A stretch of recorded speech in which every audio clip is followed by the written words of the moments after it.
တချို့သောနှုတ်ဆက်ခြင်းတွေကရှုံးနေလို့မဟုတ်ပါဘူးအချိန်ကြောင့်ပါဒီည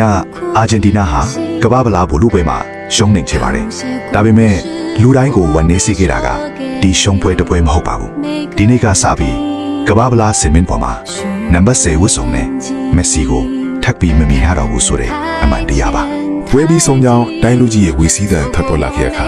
မက်ဆီကချက်ချင်းကွင်းထဲကနေမထွက်သွားခဲ့ပါဘူးသူတယောက်တည်းမြက်ခင်းဘောမှာတိတ်တိတ်ဆိတ်ဆိတ်ထိုင်နေခဲ့တယ်ပရိသတ်စင်ကိုတိတ်တိတ်ဆိတ်ငြိမ်ကြည့်နေခဲ့တယ်သူ့ကိုအမြင်အားပေးခဲ့တဲ့အဲ့ဒီမျက်နှာတစ်ခုချင်းစီကိုနောက်ဆုံးအချိန်မသားနေသလိုပါပဲအဲ့ဒီအချိန်မှာရာမန်ကျော်လာပြီးသူ့ကိုတိတ်တိတ်ဆိတ်ဖက်လိုက်တယ်အဲ့ဒီဖက်ချင်းကခစ်တခေကနောက်ထပ်ခစ်တခေကိုလဲလွယ်ပေးလိုက်သလိုပါပဲမက်ဆီကပရိသတ်စင်ကိုနောက်တစ်ချိန်ပြန်လဲကြည့်လိုက်တယ်နောက်ဆုံးတော့မျက်ရည်တွေကိုမထိန်နိုင်တော့ပါဘူးအဲ့ဒီအချိန်မှာမက်ဆီကိုခဲ့တာက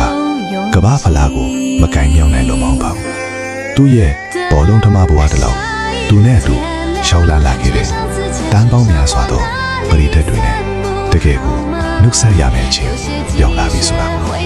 ဒီညပရိသတ်တွေကိုခဲ့တာလေအာဂျင်တီးနားရှုံးသွားလို့မဟုတ်ပါဘူးသူတို့ရဲ့လူငယ်ဘဝတလောက်အတူဖြတ်သန်းလာခဲ့တဲ့လူတစ်ယောက်ကိုနှုတ်ဆက်ရတော့မှာပါအဲ့ဒီညမှာအာဂျင်တီးနားကရှုံးနိမ့်ခဲ့ပေမဲ့ပရိသတ်ရဲ့အတန်းကတော့မရပ်တန့်ခဲ့ပါဘူး။ကွင်းတစ်ခုလုံးမှာမက်ဆီဆိုတဲ့အတန်းဒီကသာအဆက်မပြတ်ပဲ့တင်ထန်နေခဲ့ပါတယ်။အဲ့ဒီအချိန်မှာမက်ဆီရဲ့စိတ်ထဲမှာတော့ဒီလိုပြိုနေခဲ့မယ်ထင်ပါတယ်။ကျေးဇူးတင်ပါတယ်။ကျွန်တော်ရဲ့ဘောလုံးသမားဘဝတစ်လျှောက်အတူရှောင်းလန်းပေးခဲ့လို့ကျေးဇူးတင်ပါတယ်။ဒီနေ့ကစပြီးဘောလုံးအားကစားကတော့ဆက်ရှိနေဦးမှာပါ။ကမ္ဘာဖလားလည်းဆက်ချင်းပါနေဦးမှာပါ။ဒါပေမဲ့မက်ဆီနဲ့သက်ဆိုင်ခဲ့တဲ့ခေတ်တစ်ခေတ်ကတော့ကျွန်တော်တို့ရဲ့လူငယ်ဘဝထဲမှာထာဝရကြံရည်နေတော့မှာပါလောက်ဆက်ပါတယ်